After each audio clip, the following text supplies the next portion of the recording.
જે બી કોઈ હોય, કાર્લ માર્ક્સ હોય, આંબેડકર સાહેબ હોય, જયપાલસિંહ મુંડા હોય, બિરસા દાદા હોય, ટાટિયા મામા ભીલ હોય, જે આપણા પૂજા ભીલ હોય, હા, એ દક્ષિણની અંદર આપણે જે કોમરમ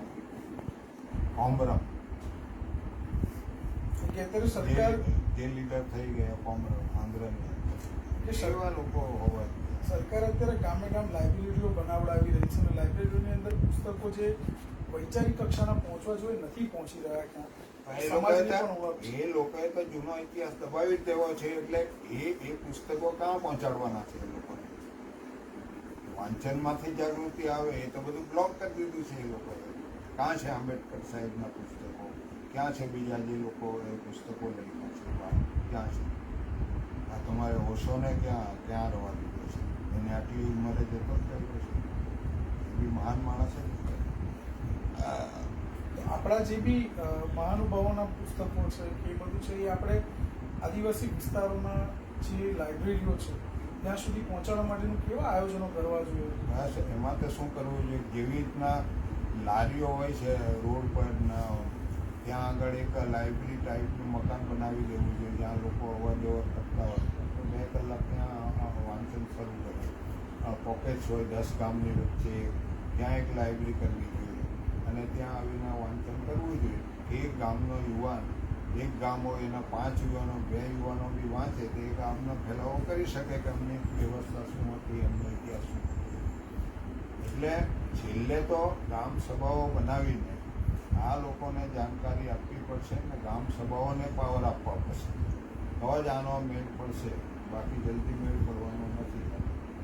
અંબાજીથી ઉમરગામ સુધી અસંખ્ય આદિવાસી યુવા નેતાઓ આપણે પણ તૈયાર કર્યા વિવિધ સંગઠનોના મારફતે, પણ ક્યાંક કોઈ એવી નિરાશા યુવાનો પ્રત્યે કે યુવાનોની તૈયારી કરવાની અંદર કોઈ કચાશ રહી ગયો કે આજની પેઢીની માનસિકતામાં કોઈ ઉણપ દેખાય છે? એમાં જે પરિસ્થિતિ પેદા થાય છે એને આભારી છે ને.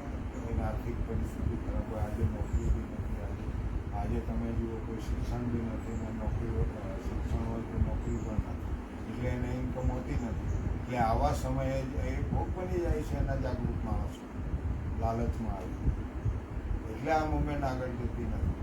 એમને ખબર જ છે કે આ લોકોને જે યુવા લોકો છે, જે લીડર છે એને થોડુંક પ્રલોભન આપી દો, કાં તો એ પેલામાં નહીં ફસાય, એના પર ખોટી ફરિયાદો કરીને એને ડરાવી દેશે, એટલે એ અંદર જતો હશે. બાકી એને પોતાની રીતને જે જાગૃત થઈને પરિસ્થિતિ જે સમજે છે એમાં તો એનું દિલ કદાચ નહીં હશે.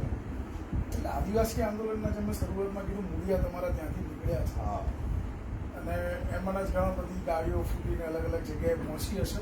અને એવા જ એક બોખલીને કહીશ કે ચૈતર વસાવા, થોડા દિવસ પહેલાં એમની જોડે બી મળવાનું થયું છે.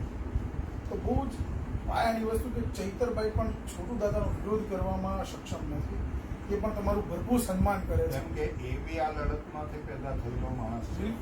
એટલા માટે હું એનો વિરોધ કરું છું કે આ તમારી મા સમાન હતી, એને મૂકીને તમે એક રાક્ષસની પાસે જતા રહો અને ટિકિટ લેવા જાઓ, એની પાર્ટીમાં જાઓ તો કેટલા અંશે વ્યાજબી છે? મારે એમ કહેવું છે. કોણ એને સહકાર આપશે? કાલે બી પાછા આવી ગયા તો કોણ? ચૈતર કાલે એમપી બને અને પાછા આવી જાય તો પાછા આવી જાય, બહુ અપેક્ષા નહીં રખાય. કાલે કાં બીજું કંઈ કરે એ બી હવે શંકા તો થઈ જાય માણસની. એટલે આ વાત એટલા માટે કીધી કે એક ફિલ્મ જોઈ હતી તમારા રીલ્સમાં, એમાં એ વસ્તુનો બહુ જ ઉપયોગ થતો હોય છે. સરકાર અમિતાભ બચ્ચનની જે મૂવી છે એનો બીજો ભાગ છે, એની અંદર પેલેસ પોલિટિક્સ નામનું એક આખો કન્સેપ્ટ છે, થિયરી છે, એનો ઉપયોગ થતો હોય છે કે પારિવારિક રીતે કેવી રીતે એ લોકોએ સમજીને આવીને આનો એ કરવો જોઈએ. કેમ કે લોકોને તો ખોટ જ છે આગેવાનોની. હા, એ આગેવાન બનીને બીજાને તમે દુશ્મનને આના પર ખોટી બેહાડવાની મિલકત લૂંટાવવા માટેનું શોષણ કરો, એના કરતાં બહેતર છે પાછા આવીને તમે સમાજને સંભાળી લો. શું વાત? છોટુ દાદા, આ બધી વાતો આપણે કરતા રહીશું ભવિષ્યમાં પણ બહુ જ છેલ્લી વાત કે કેટલા વર્ષો થયા ફિલ્મો જોઈએ, કે તમે તો બહુ જ જીવન તમારું નોછાવર કરી દીધું સમાજ માટે. કોઈ છેલ્લે કોઈ ફિલ્મ જોઈ હતી? એવું તો યાદ નથી. અત્યારના યુવાનો જે છે એમને અત્યારે આવનારા દિવસોની અંદર જે ભારત આદિવાસી સંવિધાન સેના જે તૈયાર કરી રહ્યા છે એના મારફતે આવનારા દિવસોમાં કેવા છોટુ દાદા જોવા મળશે? મારી કોઈ ડાયરેક્ટર હોય તો હું પોતે ફિલ્મ બનાવી શકું.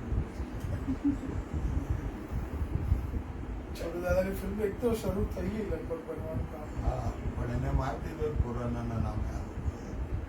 હા, પાછો બીજો હોર્ડિંગ બનાવે જેટલું કંઈ છે.